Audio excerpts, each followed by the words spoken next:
In October, there was a shocking report out that teachers at a Salinas, am I pronouncing that right? I don't know. Salinas, California middle school secretly recruited students into a pro-LGBT club that was disguised as a gender equality club without their parents knowing. This was not just teachers, hosting a club for kids with, kind of different sexual desires or confusion or something and saying, you can show up if you want. This was teachers going in, tracking their students online, trying to figure out which students were maybe interested in this stuff and then inviting them and recruiting them. It was really creepy. It was grooming, I think, is what you would call it. Well, that's what the parents are calling it. So this was presented by Abigail Schreier, who wrote the book Irreversible Damage about transgenderism for little girls.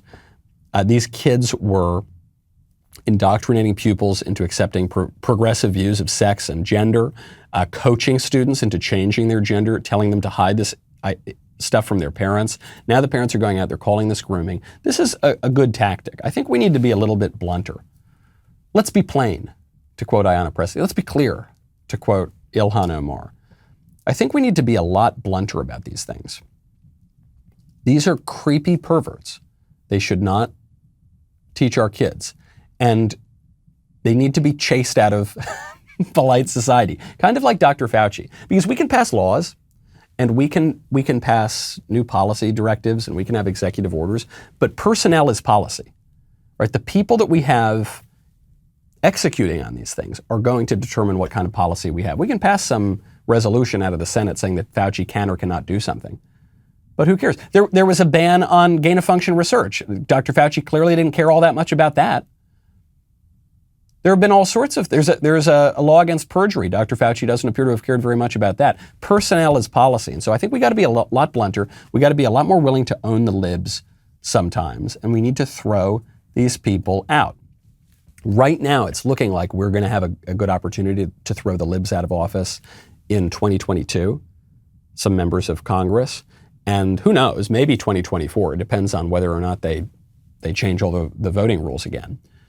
Or we've got the Phi Beta Kappa variant at that point moving into the 17th year of the coronavirus. And so all of the ordinary rules of government are going to be suspended again. But yeah, maybe, look, let's say we can get the president out. Who's going to replace him? I don't know. If all of these bureaucrats, if the Faucis are still there, if the administrators are still there, even if some of these teachers and some of these superintendents are still there, then it's not really going to matter. The fact is, Joe Biden has had basically no legislative achievements this year, and yet the government has been extremely effective and extremely radical. So we're going to have to think outside the box. Wise as a serpent, innocent as a dove, in order to change it back. I'm so glad that you liked that clip.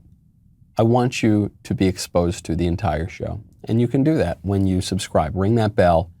You will get the notifications. If you don't get them here, you can go to Apple Podcasts, Spotify, Stitcher, Google Play, type in The Michael Knowles Show. Never miss an episode. We'll see you next time.